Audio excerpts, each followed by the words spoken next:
Grab your passports and your back team.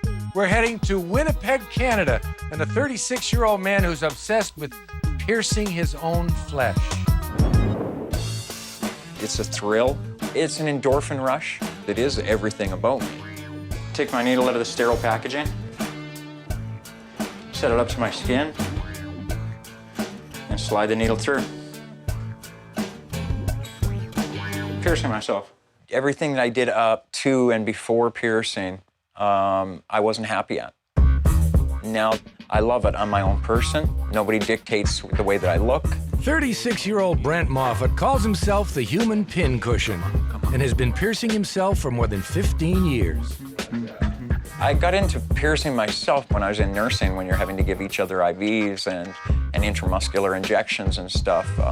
I realized it wasn't as painful as everybody talks about. Maybe when he was a child, his parents didn't pay enough attention to him. Right now, I had lost the connection of the needle to the jewelry, so it hurt a lot to push the jewelry through.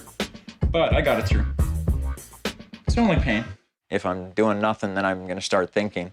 And when I start thinking, that's just a nasty thing to happen, because I'm probably going to poke a hole in myself or somebody here. Right now, I have approximately 9 permanent piercings. The first is my genital piercing.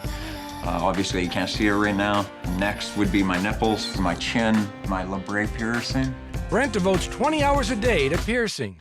They're no longer just a piece of metal. They become part of you. I'm always having to worry about what's going to poke me when he comes near me. And then I have my earlobe stretched to anywhere from 1 inch to 1.25 inches. Without my stuff in my ears, I go crazy. There's days I come to the shop and I'm like looking for stuff to throw in my ears because I forgot to do it when I was at home. No, I don't think it's politically correct to say retarded, but that's the first thing that comes to mind. Strange would be the best way to describe it. I mean, it's not something everybody does. I don't just do this once or twice to freak out a friend. I do this on a constant basis. What happened to that boy? What happened to that boy? He's got great big balls. And you know what? He may be able to hang something from those too. This one's a little harder to do. Very painful. Different strokes for different folks.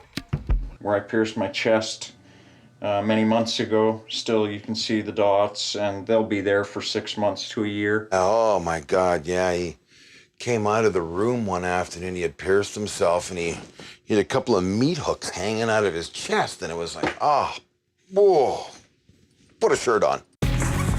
But that wasn't enough for Brent. It's 11 o'clock. In January 2003, he decided to risk his life to take his obsession to the next level. Not everybody can say they've broken a Guinness record, and so I decided I'd go for it. Holy crap. And within an hour, Brent had done it. And this is number 201, and there goes the record. But he didn't stop there. Once I started, I couldn't really stop.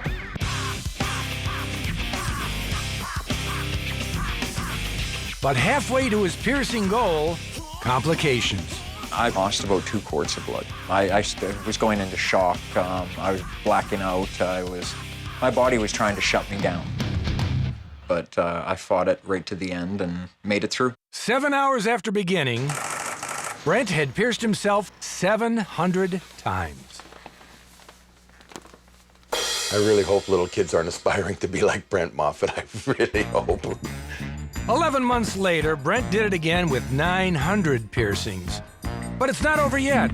He's planning a tribute to the victims of 9/11. Started the exact minute that the first plane hit the tower and put 1 needle in for each person that passed away that day. So we're looking at approximately 3,000 needles. I love the guy, you know, but he is nuts. And if I'm bored enough, maybe I'll do some more tomorrow.